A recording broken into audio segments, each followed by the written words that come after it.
talks about AEW, the week in AEW, starting with AEW Dynamite on December 4th, 2024.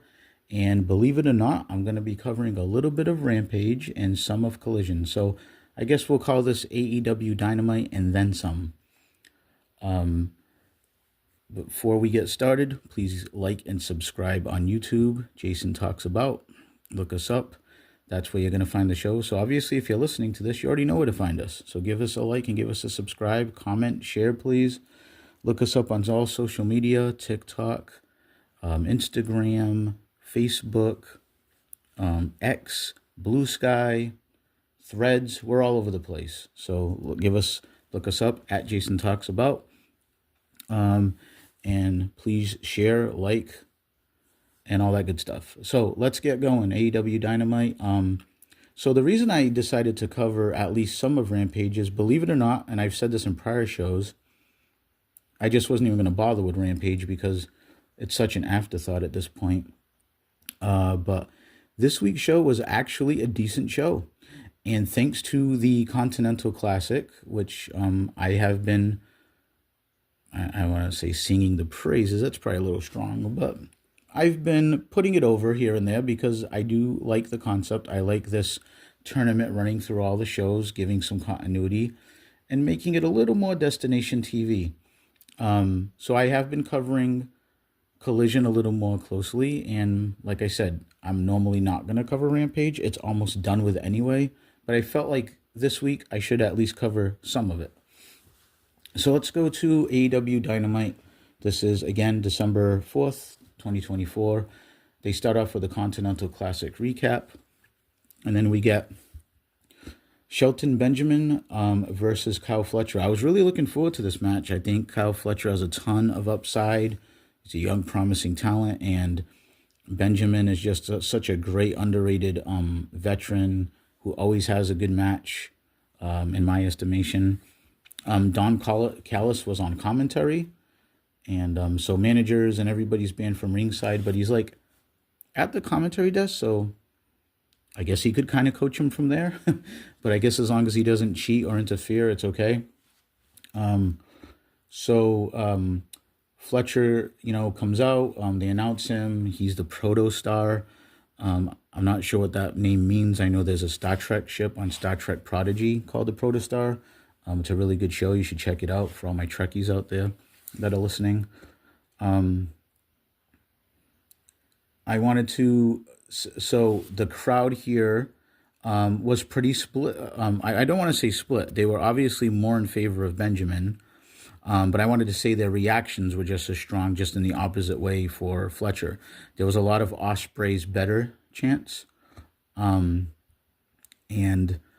Shelton Benjamin, again, I've been, talking about how much I like the Hurt Syndicate over the last few weeks. There was a lot of "We Hurt People" chants and MVP chants. MVP could only walk Benjamin out. He couldn't go all the way to the ring because of the Continental Classic rules.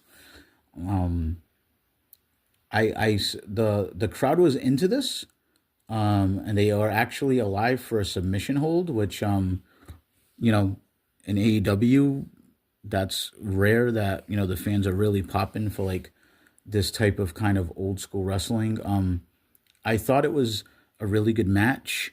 There wasn't anything like really egregious about it. Both guys, like I said, are technically sound, good physical match. I was surprised. I shouldn't say I was surprised by the outcome because Shelton Benjamin, it's not like I think they're going to push him to the world title or anything, but they are presenting the Hurt Syndicate as kind of important here, and he already has another loss. So Fletcher rolled him up for the win. He held on to the rope, so he did cheat, but he won. And, that surprised me a little. I thought maybe there would be Ospreay coming out to get some revenge, or, I know everybody's banned, but I don't know. I thought maybe he'd walk to the entranceway or his music would hit. I don't know. I guess I just expected a different outcome or a tie or something, but so they give Fletcher the win. This tells me that they might be going far with Fletcher in this tournament to give him a win over Benjamin already, but we'll see when he starts facing the bigger people. And then Hook came out and after that match and did an in-ring promo. He wants Christian in New York. Christian comes in, he doesn't come in, he comes out, in the entranceway, distracts Hook, and surprise, surprise, Kip Sabian and Nick Wayne attack him. And then they give him a concerto. They give Hook a concerto to his wrist. So I don't know if his wrist is actually hurt, but I guess they have an out for Hook if he doesn't win in New York. I honestly think he's probably going to win in New York. I can't see why they wouldn't do that. And this is just going to be probably some good storytelling where he's going to have an injury to sell and overcome. Plus, he's going to have to overcome the odds of, Christian's patriarchy. I'm assuming we're going to get the Taz return in New York as well, and that'll probably get a big pop. So that was that segment, building to that. Renee's in the back with Mercedes. She asks about Camille getting attacked on last week's Rampage, which I'm assuming very little people saw. She's asking Mercedes if she had anything to do with it. She's like, no, I didn't. And I don't know, there wasn't really much to that segment. So they're still keeping the memory of Camille, I guess, fresh, for when she returns. I hope to God she's totally repackaged and just removed from whatever she was doing with Mercedes, because it wasn't good. So I want to go back to the Hurt Syndicate because they were backstage here, and I've been saying that how good I think they've been handled. They feel big time. I think this was the first time I didn't like what they were doing. MVP's yelling at Shelton Benjamin and saying, like, we hurt people, and you failed out there, and we're better than this. And I didn't like the way he was dressing down Shelton Benjamin. I know MVP is kind of like their de facto leader and manager, but I also felt like the Hurt Syndicate isn't really a faction with a clear-cut leader. I know Lashley's the biggest and most dangerous guy, but I always felt like they were kind of equals so far, the way they've been presented. I know MVP's the mouthpiece. I just didn't like the way he was able to talk down to Shelton here. So then Shelton attacks just some production assistant walking by, and then security runs in, and then the Hurt Syndicate just beats the piss out of all the security guys and the poor production crew. And I guess somebody somewhere thought, well, Shelton's taken a loss, but we still have to make the Hurt Syndicate look strong, so they're going to just beat up a bunch of security and production guys backstage. I'm not sure what this was supposed to accomplish. I feel like the Hurt Syndicate would be above just attacking and beating up backstage people that aren't wrestlers to me. That's just my feeling. This was the first week where I felt the Hurt Syndicate, didn't feel as big time or important as they have. So I hope that they fix this next week. So now we go to a promo about, we go to the Dynamite Dozen Battle Royal. And I made a note that Adam Cole, I got to say, that crowd's a lot weaker for him. They're still up for his entrance, but not as strong as they were before. And the match was really, they were quiet for this match because I'm not even going to cover everybody that was in the match, because it was basically Adam Cole and Kyle O'Reilly, and it was very clear that that's who was going to win, because the rest of the people were just people that are never presented as important. Like, for example, the Butcher was in there. I'm not trying to dump on anyone. These guys are just booked like jobbers. Like, the whole rest, the other 10 guys were all non-important people, okay? And people that never win. So it was very, very obvious to me right from the jump that it was going to come down to Cole and O'Reilly, Kyle O'Reilly. And the way that this Battle Royal works is the two guys that win then have to face each other to see who gets MJF. So that's what they're doing with it this year. So, yeah, I didn't really like this. It was so anticlimactic. It was so obvious what was going to happen. There was a spot where Adam Cole and the Butcher just were crouched near each other in the corner, just like waiting for people to take their turns and do moves. And it was blatantly obvious right in view of the camera. Not to say that the camera matters, because there's live people watching too, but I don't know. There's a lot of this on AEW where it's like obvious that people are just like, oh, I'm just going to wait here and kind of watch for my spot to come up. It just didn't look good. So like I said, it came down to, I'm not really gonna cover this in depth. It came down to Cole and O'Reilly. Anyone with half a brain watching this knew that's what was going to happen. And O'Reilly is just still really, really mad at Adam Cole, and I still don't understand why. He's like pushing him and jarring at him and acting like he wants to fight him right then and there. And I still don't get why he's mad. None of this makes sense. It's so terrible. The storyline is terrible. It's dragging everybody down. And I hope that whoever wins, just MJF goes over on them and just moves on. They did a little package with Julia Hart talking about Jamie Hayter. I didn't pay too much attention to, but that's going to be a match. I've said it before. I don't know why they're going straight to that, because someone has to take a loss. Jamie Hayter just got back not too long ago. She has momentum, so either she needs to take a loss, or the returning Julia Hart, who's actually pretty over with that crowd, has to take a loss. I just don't get this. To me, they do this a lot in AEW, and I'm not saying they're the only wrestling company who's ever done it, but they do it a lot in recent memory, where someone is either debuting or returning and they go right against someone really super important right away, instead of warming them up with somebody else first, like a mid-card person or something. So that's my problem with that. But then they go backstage to the Acclaimed and Renee, and oh my God, just the Max Caster, best wrestler alive crap. It's just so cringe. It's not even in a good heel heat way, just like get off my TV way. I have never seen, they need to study the fall of this guy, because he was like the coolest guy, and now I just don't even want to watch him. And again, it's not in the heel way, like, oh, I really want him to lose. I just don't want to see him. And I know a lot of people that feel that way. Anyway, so the Acclaimed was not really getting along.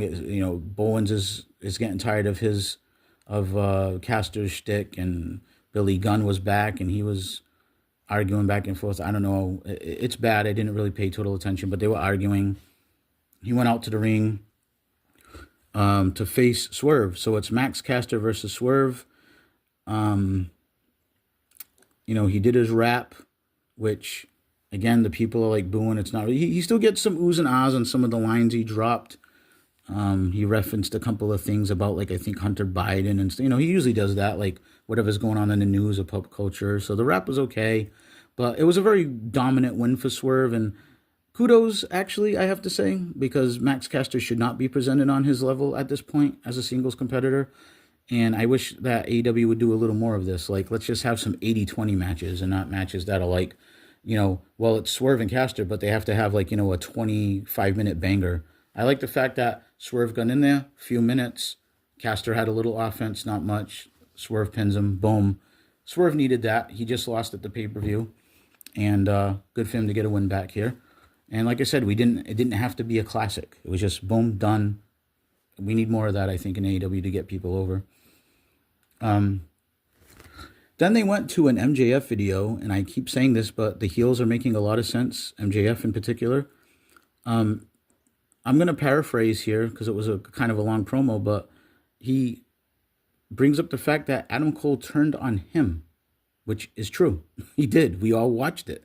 And he said, you used some weird excuse that I was going to turn on you, so you turned on me first. The fact of the matter is, and this is me talking now, Adam Cole did turn on MJF and made him cry, and the whole world saw it, and he was the a-hole in the situation. So, again, I just don't get the logic. I don't get why I'm supposed to like Adam Cole all of a sudden. He talks about the butterfly effect, about how MJF talks about what Adam Cole screwed him out of the title and injured him, which led to Samoa Joe, which then led to eventually the title making its way to Moxley, and Moxley taking over the whole AEW and his reign of terror. And he talks about what happened to Roddy, and look at how Kyle O'Reilly is losing his mind. And he's saying this is the whole butterfly effect of what you did, Adam Cole. And he actually called him, I think, a jaundice villain, which I thought was hilarious because he has that yellowish orange Trump tan or whatever the hell's going on with the spray tans that Adam Cole wears. I don't know. I'm not seeing where MJF is really the villain in the situation, and the way all the quote-unquote baby faces are acting, they're not very likable to me. So don't get the booking. I think I'm still rooting for MJF in this situation. So then we go to Jay White versus Pac, and Pac had Yuta with him. They keep trying to really hammer home this whole fact that Yuta's like a young boy. They're still stuck on like the way Japan does things, and that they all bully him, and he's like got Stockholm syndrome or something. And there was one point where Pac was thrown outside of the ring by Jay White, and he was like all frustrated, and he's like pushing Yuta around and talking down to him. And I just don't understand why. Like, do they have Wheeler Yuta's family like in a van somewhere with guns? But like, why doesn't he just say "F you guys" and leave and just go wrestle for himself? Like, it just, I don't know. It's just bad to me, the whole Yuta thing, and the logic of his character just makes no sense. I did write down that the crowd was dead for this. They were. I just, again, the Jay White as a face just doesn't really feel over to me, and it doesn't seem like the crowd is reacting to him as a big baby face. White wins with the Blade Runner, and then Moxley attacked. Here's the surprising. This is the one guy that I find interesting in all this. Hangman Adam Page. He's super over again. The cowboy shit chants are back. He's not a face, as far as I can tell, but he came out here just because he has an interest in all this, what's going on with Moxley, and he wants the world title. And so he wasn't, I think supposed to be quote unquote saving Jay White, but it's more like he just has a vendetta against Moxley now. So he comes out, he's super over. Orange Cassidy was disguised as a cameraman and ends up jumping Moxley because, the whole Death Riders came out afterwards, like I said, to attack Jay White after his win. So Orange Cassidy was disguised as a cameraman. He ends up attacking Moxley. And then this is where I just have to eye roll. I'm sorry. Marina Shafir grabs Orange Cassidy and muscles him into like the corner of the barricade, and he couldn't fight her off. He couldn't get away for like a good minute or two. He eventually just kind of backdropped her off of himself, and she like landed on the floor, on the crowd side of the barricade. But enough of Marina Shafir beating up the men. It's just so stupid.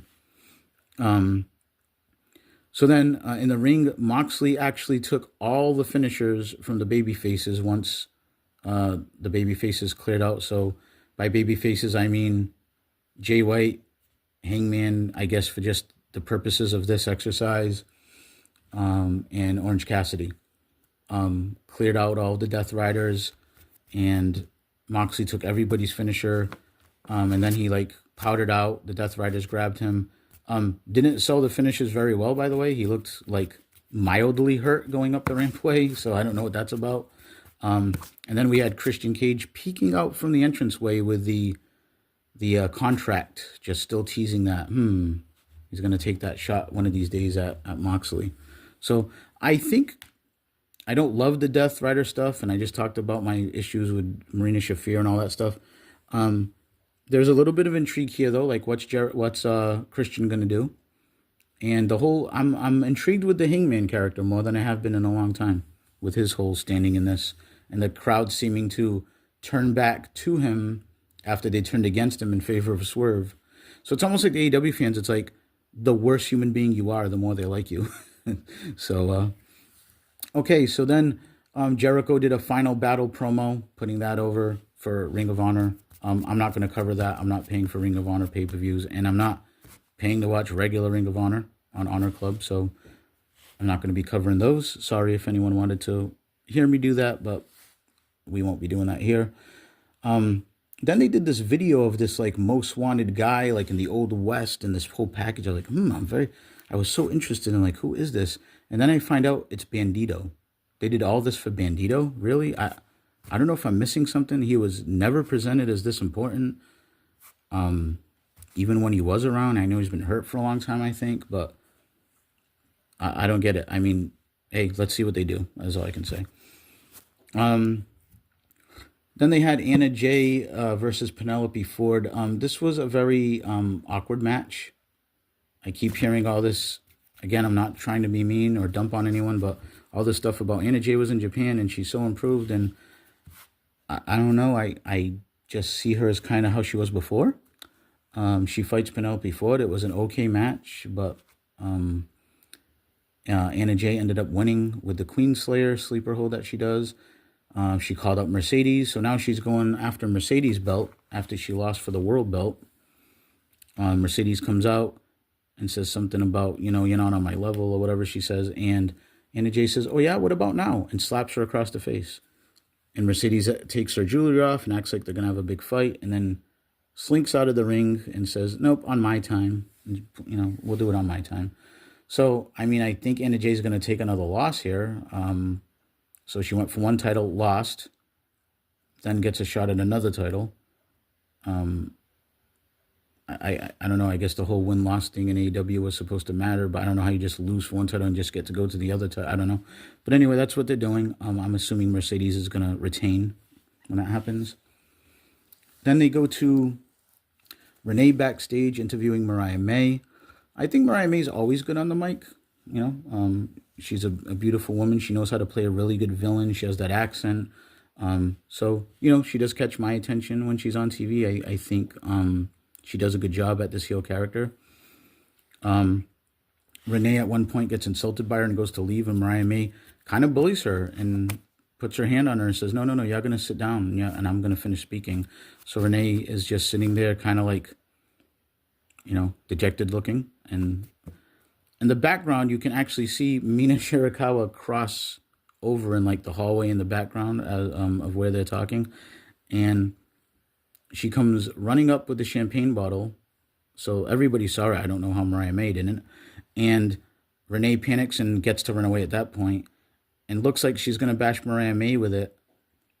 And Mina hands Mariah May the champagne bottle and says, do it to my face this time. And says something else. I'm not trying to be mean, but her accent's very thick. I wasn't sure of everything she said, but I know she did say, do it to my face. Handed her the bottle and walked away. So they're doing the whole conflicted, like, we used to be friends thing, and we're going to fight now. So they're fighting at Winter is Coming.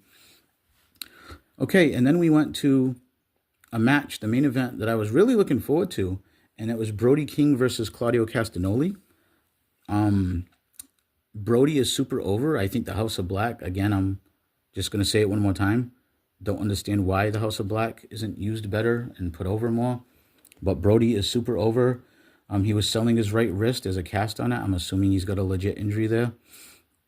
This was a really good, hard-hitting match with two big guys. This reminded me of like something you'd see on like WWE, for example. They fought on the outside. But like not forever. But it was really brutal, really good, hard-hitting. I really liked it. I didn't love the finish, though. It was one of those where, Brody King had the, like a waist lock on Claudio, and Claudio kind of like had the ref in the corner and had his hands on him. And the ref's like, what are you doing? And they did the whole donkey kick, low blow thing. And Claudio then very impressively gets Brody King into the neutralizer, pins him, and wins. So it looks like they've made a concerted effort here that they're also going to push Claudio. He's got a few wins in a row here in a few weeks. That's good to see. I think he's a good hand. I wish he was pushed a little better in the beginning. And no, I don't care about the ROH title. He was on the champion of something that most people don't watch. I'm talking about in the main product. I wish he was pushed more, but I thought this was a good match, and I would like to see more of Brody King and the House of Black in general. So Claudio goes over, and that brings us to the end of Dynamite. So I'm going to talk about a collision. I'm not going to cover the whole thing play by play here, but there was actually, I'm sorry, I jumped ahead. Rampage. See, I don't usually cover Rampage, so let's do Rampage, December 6th. Like I said, definitely not going to cover the whole thing, but there was some notable stuff here. We just had Brody King and Claudio, like I said, main event. Continental Classic. They recapped that and other Continental Classic matches to kick off Rampage. And then we started with a very good match. It was Okada versus Mark Briscoe. So this was, I thought, a really good match, especially for Rampage. I'm not sure how many people are watching nowadays. I thought Okada had a very slow pace in this match, but he was also aggressive. He does that nice elbow drop off the top rope that he hit Briscoe with. This was a really good match. These guys went back and forth. They laid it in on each other. Mark Briscoe ended up hitting the froggy bow, and Okada kicked out. So that made me go, wow. They're keeping Okada looking strong here. Okada ended up hitting the Rainmaker eventually and won the match. But this was a solid match. And if people that skipped Rampage this week, you might want to check it out. This match was good. And I don't have a lot of good to say about the Jericho learning tree stuff nowadays, but I will say that this next segment was good. It was a surprise. Jericho was on commentary, as he does often in Rampage. I know he did back when I used to watch it regularly. And he did an in-ring promo talking about Matt Cardona, who's going to face him at Ring of Honor on the pay-per-view. I think it's kind of a shame that's not on a main AEW pay-per-view, but whatever. Okay, they're trying to get some press for the Ring of Honor pay-per-view. I get it. So, Matt Cardona comes out. That was a nice surprise to see him walking out on Rampage. Jericho cut a promo on him, said something about you're still just Zack, referring to Zack Ryder. They ended up brawling, Zack, they went back and forth a little. Zack, oh my God, he's got me saying Zack now. Matt Cardona ends up taking Jericho down. He's, beating Jericho down. And we have Brian Keith, the Bad Apple, runs out. The heels get over on Matt Cardona. At one point, it was supposed to be Brian Keith nailing Matt Cardona with the belt buckle that Jericho had taken off. But it looked like he totally missed him. But whatever, I get what they were going for. So Jericho and the Bad Apple leave Matt Cardona laying, and they're building up to the Ring of Honor pay-per-view. So then we had another Continental Classic match. This was Daniel Garcia, the TNT champion, versus the Beast Mordos. I wasn't really going to watch all of this, and I'm not going to give any play-by-play. I'm just going to say notable that Garcia won. So again, I just don't want to. I don't want to like crap on Beast Mordos or whatever, but like he hasn't been presented important enough to me to like invest in this match. I was almost certain Garcia was going to win, and that's what happened. Then they had this the Vendetta, which is Taya Valkyrie and Deonna Purrazzo. And I got to say, I like them. They both look good. Valkyrie looks great. She's got herself in like massively good shape. And these are two women that can work, and they look good together. And they were tag team, and, they just beat some local talent. But I hope that they do more than them. They're like buried on Rampage, and they look good, and they can both wrestle. So I just wanted to note that as I noticed that as I was zooming by. And then another Continental Classic match we had was Ricochet versus Commander. I'll admit I wasn't super into the idea of this match. Commander was kind of an afterthought thrown after the injury to Juice Robinson. Nothing against him, but again, he has not been presented as anybody significant or important, or he doesn't win. So, and I was almost certain Ricochet was going to win. But I did watch most of this, and I have to say the crowd was very hot. There was "This is awesome" chants. Unfortunately, my YouTube TV froze because I guess Rampage went a little bit over, and I haven't set it for Rampage to go over because normally it's just Dynamite. I have to worry about the overrun. So I had to go on YouTube to catch which I'm sure that Ricochet was going to win, but I just wanted to make sure. So Ricochet did win. So that was Rampage. So that was actually a decent Rampage. Everything I just described was all within an hour. So pretty action-packed. All right, so let's take a look at Collision. This was on December 7th. Continental Classic recap again, so we're keeping that continuity. Continental Classic, like I said, Ricochet just got a win. They talked about that. They showed some stuff from Rampage and Dynamite. So we start off with Darby versus Commander. Again, I knew Darby was going to win. I kind of fast-forwarded some of this. No offense, I like Darby Allin a lot, but I just thought there's no way Commander's beating Darby Allin. It was never in doubt to me. I did say that there was a chair spot that was really unnecessary that I noticed where Darby Allin sets the chair up on the outside, sits Commander in it. I already think that's stupid. That I hate the spots where it's like, if the guy is that dead that you can sit him in the chair and take all that time to go back in the ring and run back and forth and jump on him, I'm going to say that you could probably just roll him in the ring and pin him if he's just going to sit there that long, if he's that incapacitated. Commander did move, though, which made this worse because then Darby Allin crashed into the chair onto the outside. I thought that was very unnecessary, especially for a match on Collision, which not a lot of people probably watch nowadays. And I just think Darby's going to seriously hurt himself. And I think if you have to do a spot like that, hopefully you're going to do it on a pay-per-view or something. Renee is backstage with Takeshita and Don Callis. Hobbs walks up to them and interrupts the interview and says, hey, you forgot about me and all this stuff. Starts going back and forth with Don Callis. He wants the title. Don Callis says, hey, we'll get back to you on that. And Hobbs grabs him by the arm and he's like, ow, ow, ow, ow, ow, Don Callis. And I don't understand why Takeshita didn't do something about it. But he's like, you better get back to me. That was very awkwardly done. I thought I don't know. Didn't really like it. I'm a fan of all three guys involved, but it just didn't come across that well. Then we go to there was a match in the International Women's Cup that they're doing with several organizations involved, CMLL and Shimmer and different places, I think, and AEW obviously. And it was Willow Nightingale versus Serena Deeb. I thought this was a good match, and Serena Deeb is still wearing that Nobody Cares shirt from when Britt Baker said Nobody Cares a few weeks back when Serena Deeb walked out after Britt Baker's win in Pittsburgh. And then we have not seen Britt Baker since then and no mention of it. So I didn't remember anything until I saw that shirt.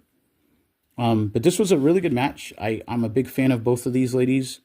I think Serena Deeb is pound for pound one of the best wrestlers in the business right now. And I really, really like Willow Nightingale, and she did get the win with the powerbomb.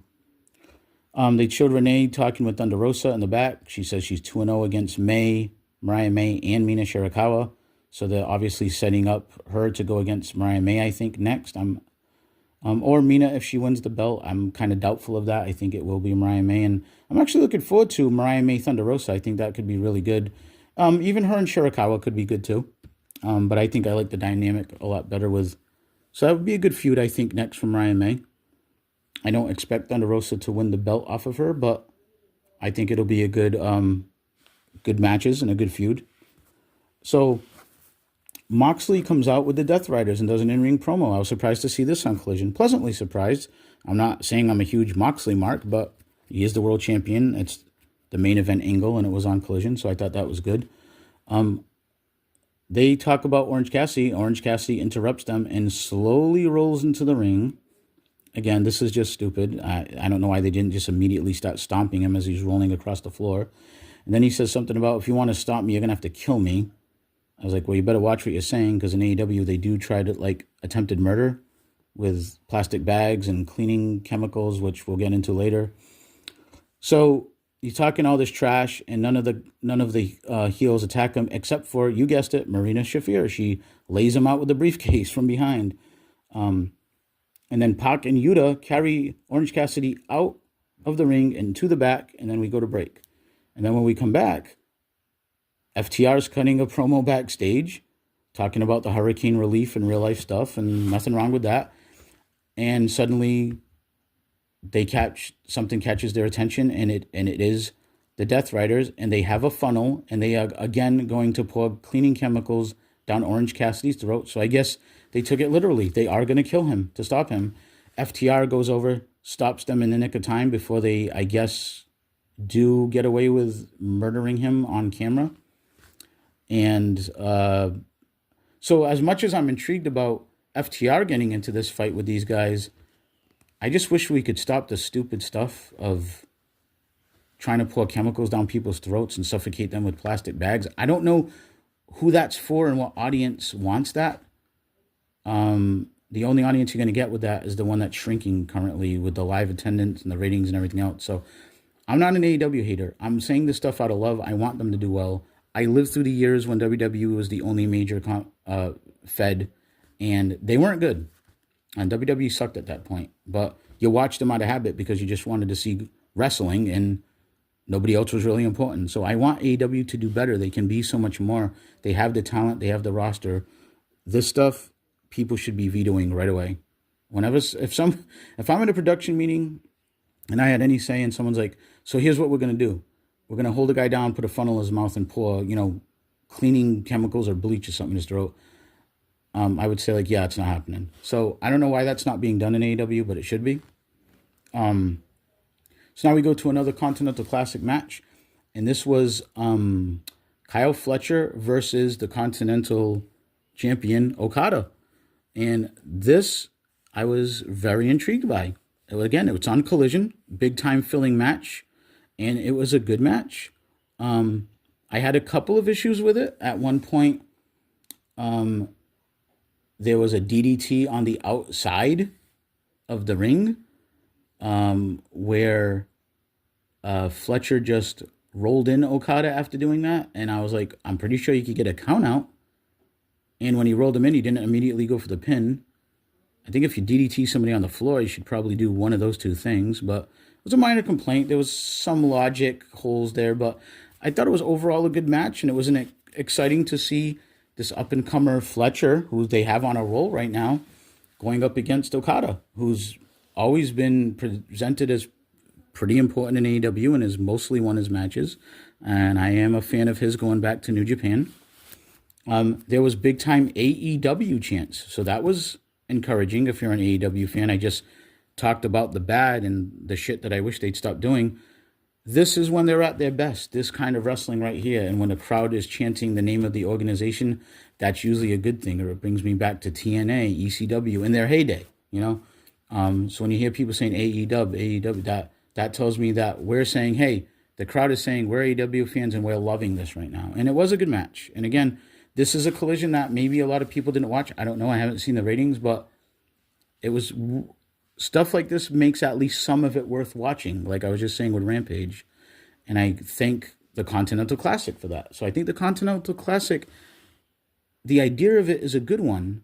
And the execution isn't always terrific, but it has definitely got me more interested in the overall product. Because I can tell you right now, I would not be watching Rampage without it.